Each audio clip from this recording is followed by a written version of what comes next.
आज हम पढ़ेंगे वैदिक साहित्य। वैदिक साहित्य का हम सामान्य परिचय करते हैं। वैदिक साहित्य में कहते हैं कि जो भारतीय संस्कृति में वेदों का स्थान अत्यंत ही महत्वपूर्ण एवं सर्वोच्च माना जाता है। भारतीय संस्कृति की मुख्य आधारशिला वेद ही है। हिंदुओं के रहन सहन, आचार विचार एवं धर्म, कर्म तथा संस्कृति को समझने के लिए वेदों का ज्ञान आवश्यक है। वैदिक साहित्य जो है वो भारतीय संस्कृति में वेद सनातन वर्णाश्रम धर्म के मूल ग्रंथ है। अपने दिव्य चक्षु के माध्यम से साक्षात्कृत धर्मा ऋषियों के द्वारा अनुभूत अध्यात्म शास्त्र के तत्वों की विशाल विमल राशि का नाम वेद है।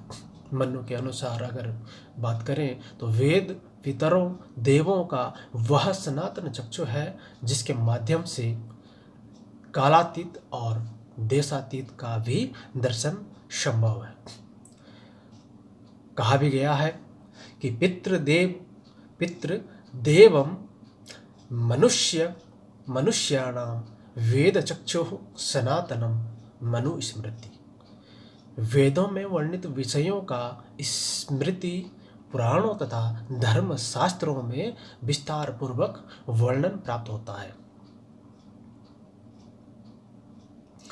वेदों की व्याख्या उपनिषद, दर्शन तथा धर्मशास्त्र में विभिन्न प्रकार से उपलब्ध होती है, जिसमें उपनिषद तथा दर्शन वेदों की आध्यात्मिक व्याख्या को प्रस्तुत करते हैं और फिर दर्शनों में पूर्व मीमांसा दर्शन मुख्य रूप से वेदों में प्रतिपादित कर्मकांड के विषयों पर ही आधारित है।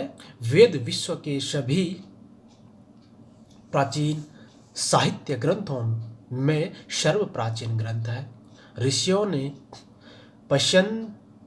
पश्यन्ति तथा मध्यमा वाणी का आश्रय लेकर अपने हृदय में वेदों का ज्ञान प्राप्त किया